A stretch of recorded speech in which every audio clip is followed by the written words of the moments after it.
இன்னைக்கு பலர் ஆச்சரியமா பாக்குறாங்க. 2011 இருந்து 2021 வரைக்கும் 10 வருஷம் திமுக ஆட்சியில் இல்ல.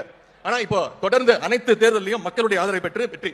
எப்படி இந்த வெற்றியை பெற முடிகிறது நம்மால்? காசு பணம் கொட்டு மணி மணி, காசு பணம் கொட்டு மணி மணி. உங்க எண்ணத்தை திராவிட முன்னேற்ற கழகம் ஒருபோதும் அனுமதிக்காது. ஏன்னா இந்த இயக்கத்தை இப்போது வழி நடத்துறது முத்துவேல் கருணாநிதி ஸ்டாலின் என்ற ஒரு மாபெரும் தலைவர். பலமுறை சொல்லியிருக்கிறேன், நாங்க ஈடிக்கும் பயப்பட மாட்டோம், மோடிக்கும் பயப்பட மாட்டோம். உங்களுடைய இந்த உருட்டல் மிரட்டல்களா திமுக தொண்டன் இல்ல, திமுக தொண்டன் வீடு ஒரு சாதாரண சின்ன கை குழந்தை கூட பயப்படாது. என்னாச்சு? குழந்தை அழறுது. குழந்தை அழறுது. குழந்தை அழறுது. உட்வர்ட்ஸ் ஒரு ஸ்பூன் போதும், சரியாயிடும். தந்தை பெரியார், பேரறிஞர் அண்ணா, முத்தமிழறிஞர் டாக்டர் கலைஞர் அவங்களுடைய மொத்த உருவமாக உட்கார்ந்திருக்கிறார் நம்முடைய தலைவர் அவர்கள்.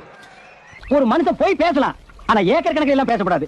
அது எப்படா நெஞ்சில கொஞ்சம் கூட ஈரம் இல்லாம இவ்வளவு பெரிய பொய் சொல்ற? இந்த இயக்கத்தை நாம் பாதுகாத்தால்தான் ஒடுக்கப்பட்ட பிற்படுத்தப்பட்ட மக்களுக்கான சமூக நீதி காப்பாற்றப்படும். பாத்ரூமில் உடைமைகளை வைத்து தங்க வைத்துள்ளனர். நீயும் நானும் ஒன்னா என சாதி ரீதியாக கேட்டு ரேஷன் அரிசியை சமைக்க வைத்து தனி சாப்பாடு மட்டும் சாப்பிட வைத்து கொடுமைப்படுத்தியுள்ளனர். நம்முடைய தலைவர் யாரை கை காட்டுறாரோ அவர்தான் அடுத்த இந்திய பிரதமராக வர வேண்டும்.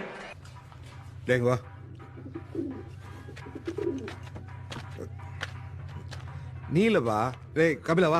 ஏய்